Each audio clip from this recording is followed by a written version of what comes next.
Why would you want to be there?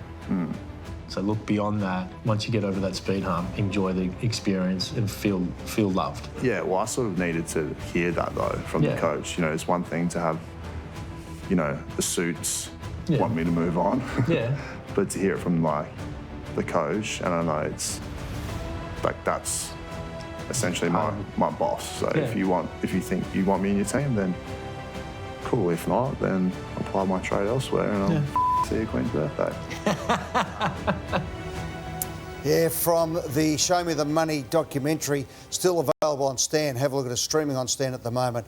And that was just a key point coming out there because Brodie Grundy didn't want to leave Collingwood and was shown the door. Simple as that. Well, you've got a soft spot for Brodie Grundy. Oh, I love Brodie Grundy. He's one of the best players that have come through. So, they bounce the ball on Monday. I won't have a soft spot for him.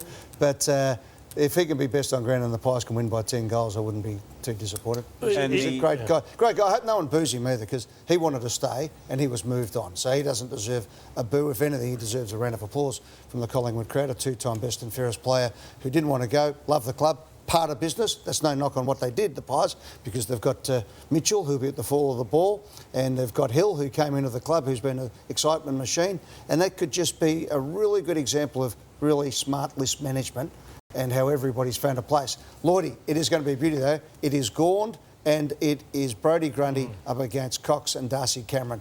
They were the two that they decided to keep in the ruck at Collingwood.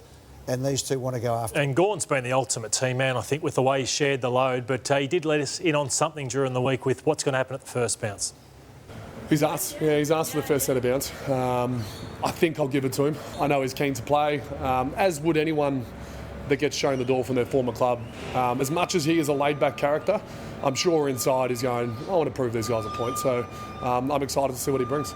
He is a driven man. He is a very, very driven man, Brodie Grundy. And I must admit, at the start of the year, I thought I'd be backing Grundy in over Cameron and Cox. But at this stage, I think they'd be pretty happy, Collingwood, with how that's going. I think playing two specialised ruckmen hasn't worked too often. So I think the Cox-Cameron... Who would you start in the first bounce? I'd put Cox in for the first bounce. Yeah, well, that's a good point.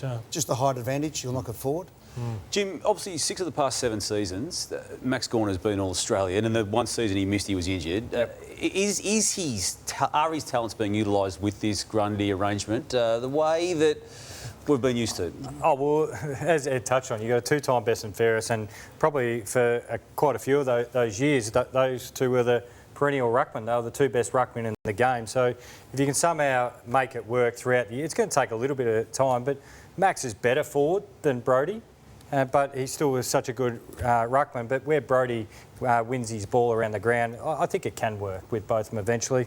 I think just Max is sacrificing to try and win more games for the D's. All right, let's have a look. Neil Danaher was at Melbourne training today. And, of course, don't forget, it is the big freeze. It is going to be unbelievable. Donate to www.fightmnd.org.au. Beck Danaher was over at Collingwood. There's all the boys together, the Melbourne boys. Eric Banner confirmed during the week. Will he be... Chopper Reid, or he'd be the Incredible Hulk. Who knows what Eric will turn up? He might be Poiter. Michelle Payne is going down as well, which is fantastic. Tony Shaw. And Shorey is there as well. So Tony Shaw, who hates the cold. Does he? He absolutely hates the cold. So it's just going to be a lot of fun. And make sure you get there early. And, of course, buy your blue beanie from all the available outlets at the moment.